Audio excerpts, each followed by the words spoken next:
everyone, we will talk about these topics like nursing job in UAE. In nursing job in UAE, we will talk about this all topics like who can apply, कौन apply कर सकता है और आपको क्या क्या documents की ज़रूरत हो सकती है, how to process for documentation and HAAD exam preparation.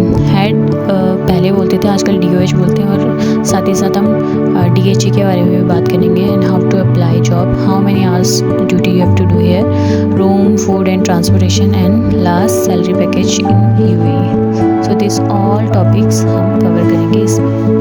मैं बस आप लोग को गाइड कर सकती हूँ कि मैं भी चाहती हूँ कि आप लोग वहाँ इंडिया में किसी भी कंट्री में कम पैसों में काम करो। अगर आपने इतने ज़्यादा पैसे इस कोर्स में लगाए हैं, आपको भी पता है कि हमने कितने पैसे लगाए इस कोर्स में, सो मैं चाहती हूँ कि आप भी बाहर निकलो और बाहर आके जॉब करो।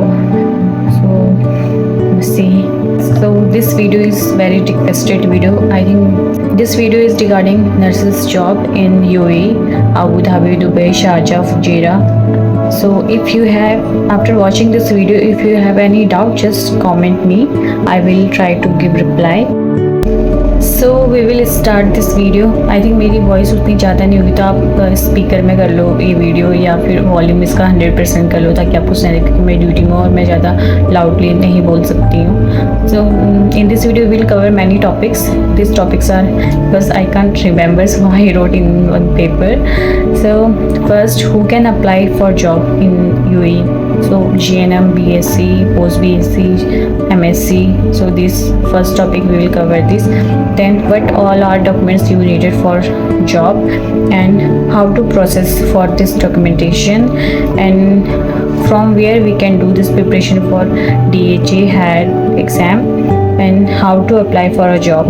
So if you will complete your all process, so how to apply, how you can apply for a job, and after job how many hours duty you have to do here, and room, food, accommodation, transportation company will provide or not, and last salary package. I will tell you the salary package, so you have to watch this video till the end.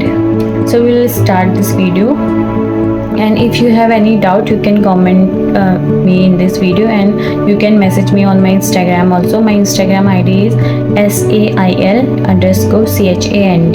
I will give in the description also. I will mention the description. So first, who can apply for a job? So GNM, BSc, post BSc, MSc, any can apply, but ANM they can't apply for a job. But difference is there, जो GNM होते हैं वो as a PN काम करते हैं और जो BSc nursing जो डिग्री वाले होते हैं वो एज अ RN यहाँ काम करते हैं। सो अगर जिसने GNM किया है, अगर वो अपना फ्यूचर कहीं बाहर देखते हैं, UAE में नहीं कहीं बाहर और जगह जैसे ऑस्ट्रेलिया हो गया, USA हो गया, तो बेटर है कि आप पोस्ट BSc कर लो। क्योंकि मैंने भी पहले GNM किया था 3.5 ईयर का, फिर उसके बाद मैंने 2 ईयर्स की पोस्ट BSc कर ली थी। तो आप भी बेटर है कि पहले पोस्ट BSc कर लो, 2 साल अपने वहाँ कैसे भी निकालो, फिर आप जॉब के लिए कहीं भी अप्लाई करना। GNM भी अप्लाई कर सकते हैं, पर GNM की सैलरी थोड़ा कम होगी अकॉर्डिंग टू पोस्ट BSc, और जॉब मिलना बहुत मुश्किल होता है। GNM को मिल जाती है पर काफ़ी स्ट्रगल है, काफ़ी ढूंढना पड़ता है। तो बेटर है कि आप पोस्ट BSc कर लो। अगर आप BSc नर्सिंग है सो वेल एंड गुड।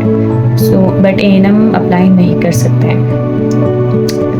सो ये है हु कैन अप्लाई, कौन कौन अप्लाई कर सकते हैं। So I already explain. So second topic है what all documents you needed for applying here. So document process को यहाँ बोलते हैं डाटा फ्लो। डाटा फ्लो के लिए आपको क्या क्या डॉक्यूमेंट्स चाहिए होते हैं? फर्स्ट 10th 12th आपको दोनों डॉक्यूमेंट चाहिए। उसके बाद जो भी आपने किया है GNM, BSc, MSc जो भी आपने किया होगा उसके सारे डॉक्यूमेंट्स, रजिस्ट्रेशन, सारी मार्कशीट, ट्रांसक्रिप्ट, ये सब। बहुत सारे लोग मुझे बोल रहे ट्रांसक्रिप्ट कहाँ से मिलेगा? ये आपके कॉलेज से मिलेगा जहाँ से आपने GNM, BSc जो भी किया है वहाँ से। पासपोर्ट चाहिए होता है, आपकी फ़ोटोज़ चाहिए होती है, गुड स्टैंडिंग सर्टिफिकेट चाहिए होता है। बहुत लोगों को नहीं पता, मुझे भी नहीं पता था कि गुड स्टैंडिंग कहाँ से मिल सकता है। सो ये आपको काउंसिल से मिल सकता है। You have to apply online this good standing certificate and you will get from there. And इसकी जो वैलिडिटी होती है बस 6 मंथ की वैलिडिटी होती है। सो आपको 6 मंथ के अंदर आपको एग्ज़ाम भी क्लियर करना है, आपको डाटा फ्लो भी क्लियर करना है और आपको जॉब भी सर्च करनी है। क्योंकि जब आप जॉब सर्च कर लोगे वो भी आपको गुड स्टैंडिंग सर्टिफिकेट मांगेंगे और वो वैलिड होना चाहिए, वरना फिर आपको दोबारा से अप्लाई करना पड़ेगा। You can apply next again, but better है कि आप 6 मंथ के उसमें कर लो, क्योंकि इसकी फ़ीस भी होती है तो वो भी फिर आपको दोबारा से पे करना पड़ेगा। और उसके good standing certificate, photos, passport, आपके जो भी डिग्री डिप्लोमा होगा और 10th 12th and only this. And so ये तो मैंने आपको डॉक्यूमेंट्स बता दी क्या क्या डॉक्यूमेंट्स चाहिए होते हैं। And then how to process for document, आप अपने खुद से भी आप प्रोसेस कर सकते हैं, पर मुझे पता नहीं है कि कैसे प्रोसेस, मेरे जो एजेंट है उसने किया था, एजेंसी ने किया था। अगर आप चाहते हो कि मैं उस एजेंसी का आपको नंबर दे दूँ तो मैं डिस्क्रिप्शन में नंबर दे दूँगी, तो आप उनसे कॉन्टेक्ट कर सकते हैं। फ़ीस वगैरह मुझे आइडिया नहीं है क्योंकि मेरे कम से कम 3 साल पहले मैंने अप्लाई किया था, तो मुझे आइडिया नहीं, तो आप मुझे फ़ीस के बारे में ना ही पूछे तो अच्छा है। मैं आप उनसे पूछ लेना जो मैं एजेंसी का नंबर दूँगी। But I trusted them, but I don't know you will trust और नॉट, तो ये आप खुद के रिस्क पे आप उनसे बात कर सकते हो। पर जो इसने मेरा किया था मैं आपको उसका नंबर दे दूँगी, बट एजेंसी, हर किसी एजेंसी पे हम ट्रस्ट भी नहीं कर सकते हैं, इसलिए मैं आपको बोल रही हूँ। तो कहीं ये ना हो कि बाद में आप मुझे बोलो कि आपने नंबर दिया था और हमारे पैसे फंस गए, so and so. So agency के थ्रू आप अप्लाई कर सकते हो डॉक्यूमेंट्स प्रोसेसिंग का, और खुद से भी अप्लाई कर सकते हो। मुझे खुद से कैसे कर सकते हैं मुझे कोई आइडिया नहीं है। सो ये है ये टॉपिक है how to process your documents. Okay, then next is how to prepare for exam like DHA exam, हायर एग्जाम, MOH एग्जाम।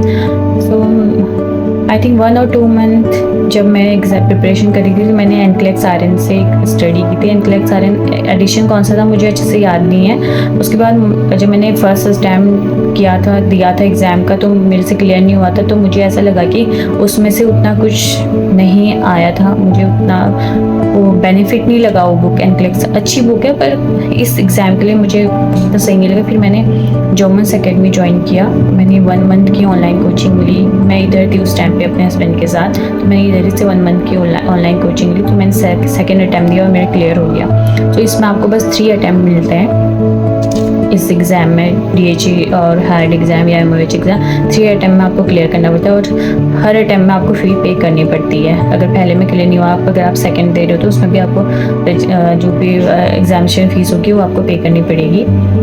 सो मैंने जॉमन्स अकेडमी से स्टडी की थी, ऑनलाइन एग्ज़ाम प्रिपरेशन किया था, फिर मैंने एग्ज़ाम दिया था तो क्लियर हो गया था। सो आप भी वहाँ से कर सकते हैं। आप इंस्टा पे सर्च करोगे Jomon's Academy, so you will find there. और मैं नंबर भी, अगर आपको चाहिए तो मैं नंबर भी डिस्क्रिप्शन में मेंशन कर दूँगी। सो प्रिपरेशन के लिए मैंने NCLEX RN बताई, अगर आप करना चाहो तो उससे कर सकते हो। मुझे वो उतने बेनिफिट नहीं लगी, मुझे बस एक ही बुक का बताया। उसके बाद फिर मैंने ऑनलाइन कोचिंग की थी, तो आप वहाँ से ऑनलाइन कोचिंग कर सकते हैं। फिर आपका जब भी प्रोसेस हो जाएगा मैं आपको बताती हूँ। अगर आप दुबई के लिए प्रिपेयर कर रहे हैं, DHA एग्ज़ाम के लिए प्रिपेयर कर रहे हैं, तो आप डाटा फ्लो पहले कर सकते हैं और एग्ज़ाम बाद में दे सकते हैं, या फिर अगर आप एग्ज़ाम पहले भी दे सकते हैं और डाटा फ्लो बाद में भी कर सकते हैं, उसके बाद जॉब ढूंढ सकते हैं। मगर अगर आप you are planning for Abu Dhabi for DOH exam, HAAD या DOH सेम, पहले हार्ड था, अब DOH बोलते हैं इसको। So if you are planning for DOH for Abu Dhabi, so आपको पहले अपना डाटा फ्लो कंप्लीट करना पड़ेगा, मतलब डॉक्यूमेंट वेरिफिकेशन आपको कंप्लीट करना पड़ेगा। उसके बाद आप एग्ज़ाम के लिए प्रिपेयर कर सकते हैं, एग्ज़ाम दे सकते हैं। एग्ज़ाम क्लियर होने के बाद फिर आप जॉब ढूंढ सकते हैं। तो ये डिफरेंस है। दुबई के लिए आप पहले भी एग्ज़ाम दे सकते हैं डाटा फ्लो के, बाद में भी दे सकते हैं। पर अगर आप आबू धाबी के लिए सोच रहे हैं तो आबू धाबी के लिए आपको पहले डाटा फ्लो कंप्लीट करना पड़ेगा, then you can give the exam. So ये है। और सॉरी मैं ऊपर आपको भूल गई, डॉक्यूमेंट्स में जो भी डॉक्यूमेंट्स चाहिए तो उसमें एक्सपीरियंस भी चाहिए।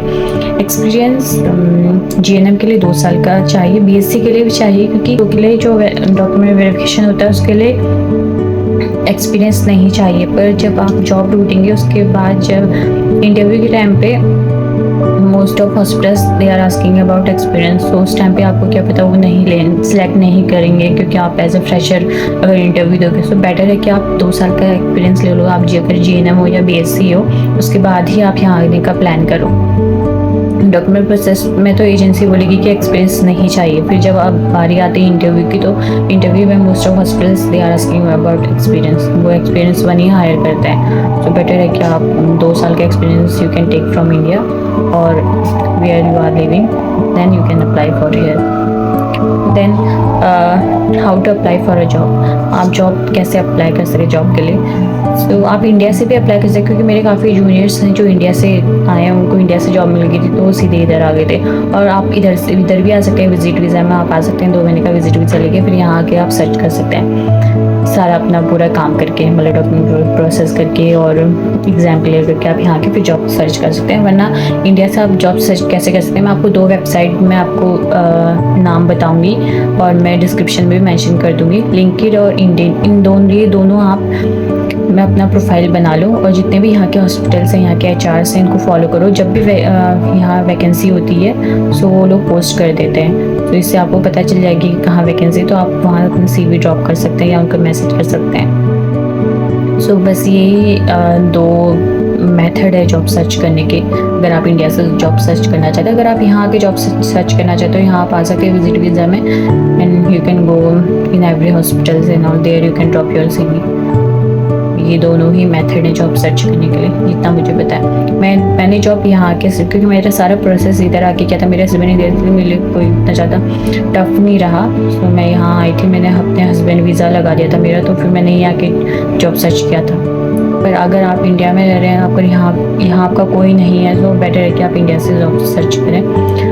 जॉब काफ़ी लोग मुझे बोलते हैं कि जॉब मिलना ईजी है या टफ है। इतना ईजी भी नहीं है, और आजकल तो सैलरी भी उन्होंने उतना थोड़ा कम कर दिया है। So it's up depend on your luck, क्योंकि मेरे काफ़ी फ्रेंड्स हैं, उन्होंने बहुत जल्दी भी जॉब मिल गया था और कुछ लोगों को काफ़ी टाइम लगा था। सो मैं कुछ कह नहीं सकती कि आपको एकदम से जॉब मिल जाएगा। You have to search, then you will get. Then I told you how to apply for a job.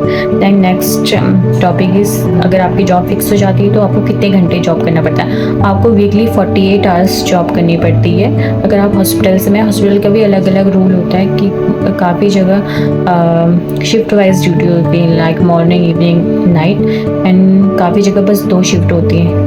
एक की मॉर्निंग टू इवनिंग होगी, सेकेंड वन की evening to next morning is night duty. So depend करता है। और कभी clinics में ऐसा भी होता है कि 9 घंटे की ड्यूटी होती है और 2 दिन ऑफ होता है, सैटरडे संडे ऑफ होता है, ऐसा कुछ होता है। मतलब आपको 48 आवर्स कंप्लीट करने हैं वीकली। वो डिपेंड करता है कैसे शिफ्ट आपके हॉस्पिटल वालों लगाते हैं। तो आप यहाँ जॉब क्लिनिक्स में भी कर सकते हैं, हॉस्पिटल्स में भी कर सकते हैं, होम केयर में भी कर सकते हैं। सो अगर आपकी 12 घंटे की ड्यूटी है, तो जो मैंने बोला 2 शिफ्ट होती हैं, तो उसमें आपको 2 या 3 दिन ड्यूटी और 2-3 दिन ऑफ, इस टाइप का आपका शेड्यूल रहेगा। तो डिपेंड करता है उन पर, आपका हॉस्पिटल जहाँ भी आपकी जॉब लगेगी। Then room, food and transportation. Many hospital they are providing this transportation also and accommodation also. Food जो मोस्टली होता है वो आपका ही होता है, आपको खुद ही बनाना पड़ता है, वो कंपनी प्रोवाइड नहीं करती है। अगर आप बाहर रहना चाहते हैं, अगर आप हॉस्पिटल के अकोमोडेशन में नहीं रहना चाहते, सो आपको लिविंग आउट अलाउंस भी मिलता है, तो आप उससे जहाँ भी आप रहें वहाँ पे कर सकते हैं। Otherwise company, most of companies जो है अकोमोडेशन प्रोवाइड करती हैं। अगर अकोमोडेशन जो प्रोवाइड नहीं करती तो वो लिविंग आउट अलाउंस देती है, तो आप बेड स्पेस में रह सकते हैं या पार्टीशन में आप रह सकते हैं 2-3 लोग मिलके, या 1 BHK या फिर स्टूडियो लेके आप यहाँ रह सकते हैं। और ट्रांसपोर्टेशन काफ़ी कंपनीज दे आर प्रोवाइडिंग। अगर वो नहीं प्रोवाइड करते तो यू कैन यूज़ बस कार्ड यहाँ अवेलेबल होता है, आप किसी भी बस स्टॉप से बस कार्ड खरीद सकते हैं। और जो भी उसका, मैं खुद बस से आती जाती हूँ, क्योंकि हमारे सिटी क्लिनिक्स में प्रोवाइड नहीं करते ट्रांसपोर्टेशन, कहीं करते हैं कहीं नहीं करते हैं। सो आई एम यूजिंग बस, और बस का मैं पे करती हूँ 4 dirham डेली का, 2 dirham up and down, so 2 dirham, so 4 dirham I am paying for बस। बस इजीली आपको कहीं भी रहोगे तो इजीली आपको मिल जाएगी, ज़्यादा प्रॉब्लम नहीं होगा बस को सर्च करने में। मैं अबू धाबी की बात कर रही हूँ, क्योंकि मैं अबू धाबी में, दुबई में भी बस चलती हैं, तो मुझे दुबई को उतना आइडिया नहीं है बस, but I am telling about Abu Dhabi, so उतना प्रॉब्लम नहीं होगा आपको। Then this is food, transportation and room, and last is salary, how much you will get. So अगर आप एज ए GNM आते हैं, so your salary will be less according to BSc, post BSc, MSc। So अगर आप GNM यहाँ job करते हैं, सो आपको मिलेगी 3000 to 5000 like that. I am not completely sure, but इस रेंज में आपको मिल सकती है अगर आप GNM इधर काम करते हैं, because you will work as a PN and अगर आप BSc हैं, पोस्ट BSc हैं, so your salary should be like 5,000 to 7, 5 to 8 like that. It's depends, क्योंकि हर हॉस्पिटल्स, क्लिनिक, होम केयर की सैलरी अलग अलग है. It's not fixed. So like this I am telling in AED, so you can convert in Indian rupees or Pakistani. From where you are watching this video, you can convert in your currency. So बस मेरे topics जो हैं complete हो गए हैं. If you have any doubts please comment me, I will try to reply. So this is the end. You can message, you can comment me, so I will reply. See you. Bye bye.